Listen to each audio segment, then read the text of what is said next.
I never thought I'd be the type of woman who'd end up being the villain in my own story. But here I am, 42 years old and watching my second marriage crash and burn. I'm Allison, and I need to get this off my chest before I completely lose it. I met Chris at my friend Jenny's housewarming party. I was still pretty messed up from my divorce 3 years ago, doing that whole learning to love myself thing people post about, but really just swiping through dating apps every night and crying into my wine. Chris wasn't even supposed to be there. He was Jenny's boyfriend's buddy from their gym or something. I remember he was wearing this plain blue button down that actually fit him right, which was refreshing after all these dating app guys showing up looking like they got dressed in the dark. He was different from the start. No stupid pickup lines, no immediate red flags, just easy conversation about normal stuff. He told me he worked security at the courthouse and had these hilarious stories about people trying to sneak the weirdest things through the metal detectors. I didn't even realize I'd spent 2 hours talking to him until Jenny started kicking people out. I gave him my number, actually hoping he'd use it, unlike the dozens of numbers I'd handed out at bars just to avoid awkward conversations. He texted the next morning, not at 2 a.m. like some desperate booty call, but at a normal human time, and asked if I wanted to grab coffee. Coffee turned into dinner. Dinner turned into weekends. Weekends turned into him leaving a toothbrush at my place. Everything moved so fast, but it felt safe. That's the word I kept using. Safe. After the nuclear disaster of my first marriage, safe felt like exactly what I needed. Chris was steady, reliable, the complete opposite of my ex who was always chasing the next big thing, always making me feel like I wasn't enough. Chris actually listened when I talked about my day at the hardware store. He didn't make fun of me for being a department supervisor at my age like my ex used to with his backhanded comments about my lack of ambition. Looking back, I should have seen the signs. The way Chris was so content with his job, never talking about moving up or doing more, how he'd bring his crossword puzzle to work on his breaks instead of networking or taking extra training. But I was so caught up in how different he was from my ex that I ignored this nagging feeling that maybe different wasn't exactly what I wanted. We got married 8 months after we met. I know, way too fast. But my sister had just announced her engagement, and the thought of going to her wedding alone, watching my ex there with his new girlfriend. Yeah, they got invited because family friends. It was too much. Chris proposed after a regular date night, nothing fancy, and I said yes, before he even finished asking. We did a quick courthouse wedding 2 months later because our leases were both ending, and it made sense to just move in together as a married couple. The first year was fine. We settled into this routine. He worked night shift at the courthouse because it paid better. I worked days at the store. We were like ships passing sometimes, leaving notes on the kitchen counter, quick kisses as one of us was heading out while the other was coming home. I told myself this was what adult relationships looked like. No drama, no surprises, just comfortable. But comfortable started feeling a lot like boring. I'd scroll through social media during my lunch breaks, seeing my ex posting about his promotions, his vacations, his perfect new life. Meanwhile, I was making small talk with customers about paint samples and scheduling my life around Chris's night shift rotation. I started picking up extra responsibilities at work, staying late to help with inventory, volunteering for training sessions, anything to avoid going home to an empty apartment, or worse, catching Chris just waking up groggy and heading to work while I wanted to talk about my day. We started having these half conversations, never really connecting. I'd try to talk about maybe looking for a house, starting to build something real, and he'd just nod and say we were doing fine as is. 3 years in, and I'm starting to feel that same restless itch I felt in my first marriage, but this time it's different. Back then I was never enough. Now I'm starting to wonder if I settled for less than what I wanted, just because I was scared of being alone. Chris is a good man. That's what everyone keeps telling me. Like, it's supposed to be enough. But every time he comes home and tells me about his exciting night of checking IDs and doing his crossword, I feel something inside me die a little. I got promoted to store manager last month. When I told Chris, he just smiled and said, "That's great, babe, before heading to bed. No celebration, no excitement about what this could mean for our future. Just another day, another shift, another crossword puzzle. And I'm starting to realize that maybe being the villain in your own story isn't about doing something terrible. Maybe it's about slowly discovering that you made all the wrong choices for all the wrong reasons, and not knowing how to fix it without breaking everything. The promotion changed things more than I expected. Suddenly, I was in charge of the whole store, doing these management training sessions, having lunch with other store managers who actually had things to talk about besides metal detectors and crossword puzzles. People who had goals, who understood wanting more from life than just getting by. Chris was sleeping when I got home most days.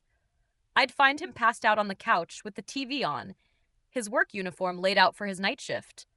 Sometimes I'd just stand there looking at him, wondering how we ended up here. He'd wake up, give me that same sleepy smile, and ask if I wanted to order takeout before his shift. Like every day, it was exactly the same. I started going to these monthly district meetings. The other managers would talk about their renovations, their vacation plans, their investment portfolios. Meanwhile, I'm living in the same starter apartment because Chris doesn't see the point in taking on a mortgage when rent is fine. He keeps talking about how smart we are for living below our means, like it's some badge of honor to still have secondhand furniture at our age. The breaking point, well, the first one anyway, came during inventory week. I was stressed, staying late every night trying to prove myself in this new role. Chris calls me at midnight, all concerned, asking when I'm coming home. I snapped. I told him not everyone gets to sit in an air-conditioned lobby doing puzzles all night. The moment I said it, I knew it was mean, but I couldn't take it back. He just went quiet and said, "Okay then," before hanging up. That weekend, we had this mandatory team building thing at some restaurant downtown. All the district managers were there with their spouses, these power couples in matching business casual, talking about their investment properties and their kids' private schools. And there's Chris, bless his heart, in his one nice shirt that he saves for special occasions, telling someone about how he once caught a guy trying to sneak a live hamster into the courthouse. I drank too much wine that night. Way too much. One of the other managers, this guy Brad, kept refilling my glass while we talked about expansion plans and market projections. His wife was there, this perfectly put together woman who runs her own business. I looked over at Chris, who was now enthusiastically explaining the difference between metal detectors and wands to someone's very bored husband, and I felt this wave of, I don't even know, embarrassment, regret. Both. The next morning, nursing the worst hangover, I made some comment about maybe Chris looking for a different job, something with more growth potential. He just looked at me and said, "I like my job, Allison." The real question is, do you still like me? I couldn't answer him, just muttered something about being late for work and left. That's when the social media stalking got bad, like really bad. I'd spend my lunch breaks scrolling through my ex's profile, looking at his perfect life with his perfect wife and their perfect vacations. He just made partner at his firm. Meanwhile, my husband was excited about getting an extra 50 cents an hour for shift differential. I started making excuses to skip family dinners with Chris's side, his sister with her 3 kids, his mom always asking when we're going to settle down properly and buy a house, his brother bragging about his new promotion. I couldn't take their happy, content, going nowhere energy anymore. I needed something more. I just didn't know what more looked like, or if I'd already missed my chance at it. Then came my sister's baby shower. I didn't even want to go, but you know how family is. My ex was there with his wife. Apparently, she's pregnant with their second. I spent the whole time hiding by the food table, watching him play with their toddler while everyone cooed over how great of a dad he is. Chris was working. Of course, he always works weekends. I told everyone he had an important shift he couldn't miss, like he was some kind of executive instead of a guy checking people's bags. That night, I lost it. Just completely lost it. Chris came home from his shift to find me ugly crying in our bedroom, surrounded by old photos I dug out of the closet, pictures from my first wedding, from when I thought I had this whole life ahead of me, back when I still thought I could have it all. The career, the family, the husband who wore suits to work instead of a uniform with a badge. Here's the worst part. Chris tried to comfort me, actually tried to make me feel better about having a meltdown over my ex. He sat there on the bed, still in his work clothes, smelling like metal detector wands and courthouse coffee, telling me how my ex didn't deserve me. And all I could think was how my ex would never have taken a job where he had to wear a name tag. I said some things I shouldn't have. I told Chris he couldn't possibly understand what it's like to watch your dreams die. Asked him if he ever actually had dreams, or if checking IDs was really all he wanted from life. He just sat there taking it until I ran out of steam. Then he said something that hit way too close to home. You know, Allison, for someone who says they've moved on, you sure spend a lot of time looking backward. The next few weeks were tense. We barely talked beyond the logistics. Who needed the car when? What bills were due? Whose turn it was to buy groceries? I stayed late at work every night, telling myself it was because of my new responsibilities, but really, I just couldn't stand the silence at home. Chris picked up extra shifts, probably for the same reason. One night, I was scrolling through Facebook and saw my ex had posted photos from their baby moon in Hawaii, the same place we'd talked about honeymooning before everything fell apart. I made this petty post about how some people peak in their 20s, while others are still growing. Chris saw it. He knew exactly who I was talking about. Instead of fighting about it, he just sighed and said he was going to sleep on the couch, like he couldn't even be bothered to be mad at me anymore. That's when Brad, my district manager, started paying more attention to me at work. Nothing inappropriate, just attention. He'd compliment my reports, ask my opinion in meetings, treat me like someone with actual potential. His wife runs this successful boutique downtown. And sometimes he'd mention how she's always looking for ambitious people to partner with. It was like getting a glimpse of the life I could have had, should have had, if I hadn't been so desperate to prove I wasn't damaged goods after my divorce. Looking back, I can pinpoint the exact moment everything fell apart. It was at Jenny's barbecue, the same friend who'd introduced me to Chris in the first place. The irony, right? Everyone was there. Our old friends, some people from work, including Brad and his wife. Chris had actually managed to get the night off, which should have made me happy. Instead, it just meant I had to watch him try to fit in with people who were way past his level. I'd had a few glasses of wine. Okay, more than a few. Brad's wife was talking about expanding her boutique to a second location, and Chris decided that was the perfect time to share his exciting news about maybe making shift supervisor at the courthouse. I couldn't help it. I rolled my eyes so hard I probably saw my own brain. Really, Chris? That's your big news?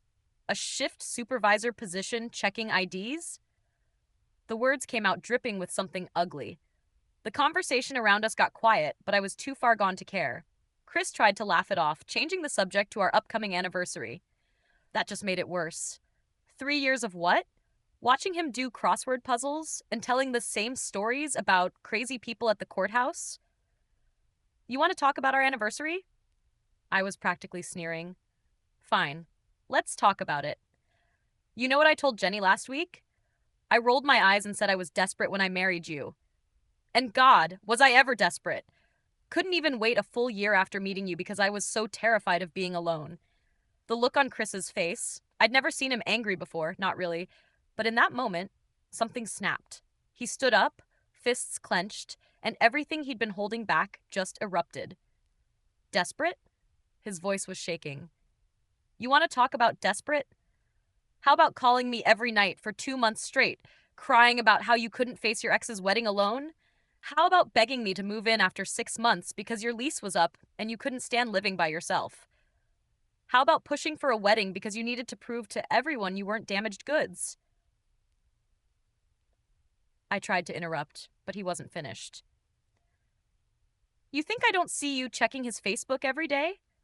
Posting those pathetic status updates about growing and knowing your worth? You want to know what real desperation looks like, Allison? It's a woman who married a man she clearly thinks is beneath her, just because she couldn't stand the thought of showing up to family functions alone. Brad and his wife were staring, everyone was staring. Chris grabbed his keys. "Get in the car," he demanded. "We're going home." That's when I should have shut up, should have followed him to the car and begged for forgiveness. Instead, I doubled down. At least my ex had goals beyond babysitting a metal detector. I spat out. At least he. Chris cut me off. "Your ex left you because you're exhausting, and now I get it." He looked around at our friends, at Jenny, who had introduced us, at Brad and his wife with their perfect life. "She's all yours. I'm done being her backup plan." He walked to his car alone, leaving me standing there with my wine glass and my superiority complex, watching the second man in my life drive away from me. The difference was this time, I knew exactly why. I'd love to say I chased after him, that I had some moment of clarity right then and there, but nope. Instead, I got even more drunk and posted this long dramatic status about outgrowing relationships and choosing myself. Jenny drove me home around midnight. The apartment was dark. Chris had grabbed some clothes and left a note saying he was staying at his brother's. I called out sick the next day, partly because of the hangover, mostly because I couldn't face Brad after he'd witnessed my marriage imploding. I spent the whole day alternating between crying and posting cryptic quotes about toxic men and rising above. Real mature, I know. Chris didn't call, didn't text, nothing. By day 3, I was starting to panic. This wasn't how it was supposed to go. He was supposed to come crawling back, apologizing for embarrassing me in front of everyone. Instead, he just disappeared. Well, not disappeared. His brother's wife made sure to post pictures of them having family dinner, tagged him in some passive-aggressive post about finding peace away from drama. I tried calling him that weekend, straight to voicemail. Sent this long text about how he misconstrued everything, how the wine had made me say things I didn't mean. He finally responded with 6 words. "I heard exactly who you are. Done." Work was a nightmare. Word got around fast. Small town. You know how it is. Brad started keeping our interactions strictly professional. His wife unfriended me on Facebook. Jenny, who'd introduced us in the first place, sent me this long message about how she couldn't believe what I'd said about Chris, how he was the best thing that ever happened to me. The worst part? They were right. All of them. But admitting that meant admitting that I'd screwed up not 1 but 2 marriages. That maybe the problem wasn't my ex or Chris or their jobs or their ambitions. Maybe the problem was me, always chasing some imaginary perfect life instead of appreciating what I had. Chris's stuff started disappearing from the apartment bit by bit. His brother would come by when I was at work, leave my key in the mailbox. Each time, another piece of our life together vanished. His recliner, his coffee mug collection, his crossword puzzle books that used to drive me crazy. The apartment felt bigger, emptier, quieter. I threw myself into work, stayed late every night because going home to an empty apartment felt like admitting defeat. Posted more pictures of myself at work events, trying to show everyone how fulfilled I was by my career. But late at night, scrolling through old photos, I'd find myself pausing on the simple ones. Chris and me having coffee on our balcony, him still in his uniform after his shift, me looking actually genuinely happy before I started comparing our life to everyone else's highlight reels. The divorce papers came on a Tuesday, not even through a lawyer. He had his brother drop them off at the store during my shift. Clean, simple, uncontested. He wasn't asking for anything except his freedom from me. I locked myself in my office and read through them 3 times, realizing this was actually happening again. Second marriage over before I hit 45. That night, I made the mistake of having 1 too many glasses of wine and checking social media. Chris had finally updated his relationship status to single. The comments were full of support for him, even from my own friends. Jenny wrote this long comment about how some people never appreciate what they have until it's gone. His sister really twisted the knife, posting about how he deserved someone who saw his worth beyond his job title. The worst part? I caught myself checking my ex's profile again, like some sort of sick ritual. There he was. Perfect on display. New baby announcement. Wife's boutique expansion. House renovation updates. And for the first time, I realized something. I hadn't married Chris because I loved him. I'd married him because I thought he was safe, a guaranteed way to prove I was okay after my ex left. How messed up is that? I tried calling Chris one last time. His brother answered, told me to stop harassing him, said Chris was finally getting back to himself without my constant judgment, and mentioned that Chris had enrolled in some night classes at the community college. Something he'd apparently been wanting to do for a while but never told me about. Probably because I was too busy rolling my eyes at his crossword puzzles to actually ask about his dreams. Yesterday, I had to do a store walkthrough with Brad. He was professional but cold. At the end, he said something that hit hard.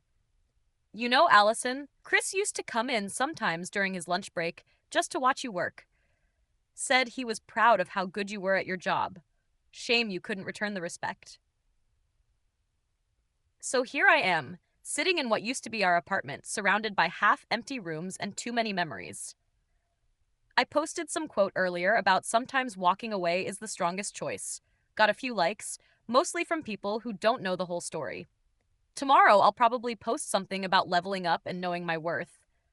But the truth is, I took a good man who loved me despite all my baggage, who supported my career even when I belittled his, who was building his own dreams quietly while I was loudly chasing status. And I broke him, just like I broke my first marriage. All because I couldn't stop measuring my life against some impossible standards set by social media and old regrets. I'd like to say I've learned my lesson, that I'll do better next time, but sitting here signing these divorce papers, I know I'll probably keep making the same mistakes, keep chasing that perfect life I think I deserve, keep comparing everyone to my ex, to Brad and his wife, to all these people who seem to have it figured out. The only difference is, this time I can't pretend I don't know why I'm alone. This time I know exactly what I threw away. And the worst part of me still thinks I deserve better than a courthouse security guard with a crossword puzzle habit. Even now, even after everything. I still can't admit that maybe, just maybe, he was too good for me all along. If this confession kept you hooked, make sure to subscribe, like, and share. We share powerful true stories every day that explore the complex realities of life.